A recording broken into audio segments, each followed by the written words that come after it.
Welcome to the only daily podcast focusing on compliance news of the day. Each morning, start your day with a cup of coffee and Tom Fox, the voice of compliance, to hear about 4 of the top compliance, corruption, or leadership stories you will need to start your day. The Daily Compliance News is a production of the Compliance Podcast Network.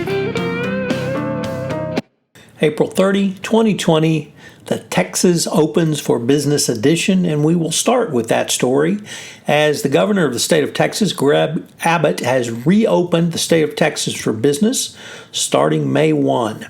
It is a phased opening, although Abbott did eviscerate all localities' right to set their own standards, and he decreed with Trumpian flair that only he can decide, and that he has decreed Texas need to get back to work. The tiered approach limits public businesses to 25% of capacity for an essential compromise on maintaining social distance. The limit will likely reduce the likelihood of transmission, while hopefully some businesses can get some cash flow going. It will be 17 days before the next phase opens, so we will look at the data, or hopefully somebody will look at the data and actually use it to make the next decision. Of course, being the great state of Texas, several businesses already announced they're not going to follow the governor's requirement and they're just going to reopen, screw everybody. In the next story, I am shocked, just shocked, to find that according to the New York Times, the Trump officials at the Consumer Financial Protection Board manipulated data which led to the Bureau's reversal on payday lending, clearly wanting to gut all consumer protection literally across the United States. They have to start with the CFPB. So the political appointees manipulated the data that the staff had generated so that they could come up with the excuse to get rid of consumer protection around payday lending.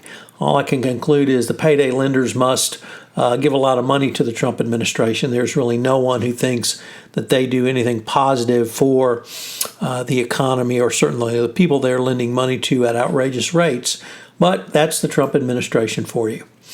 Next up, over from Dylan Tokar at the Wall Street Journal Risk and Compliance Journal, the SEC has charged a Florida company over statements about medical masks.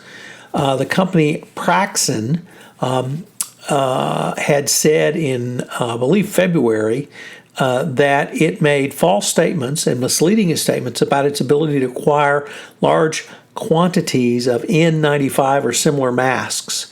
It issued a press release in February saying it was negotiating the sale of millions of dollars or millions of masks and would make them available literally throughout the United States. Of course, the company's stock went up. The problem, of course, was it wasn't true.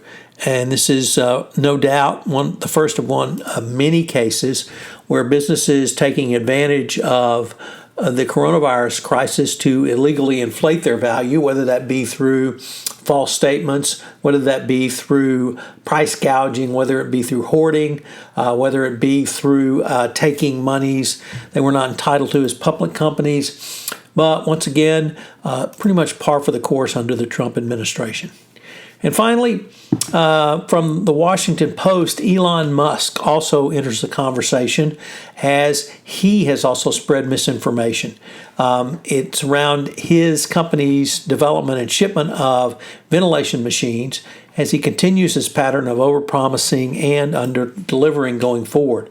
Whether the SEC will punish Musk or take a step back because, of course, he's much bigger and badder than the Florida company, that's something that we'll just have to see. But this is pretty much par for the course for Musk, and whether that hurts his company or not going forward will have to be seen, and whether the SEC will react to it with the same vociferousness as it did with the Florida company.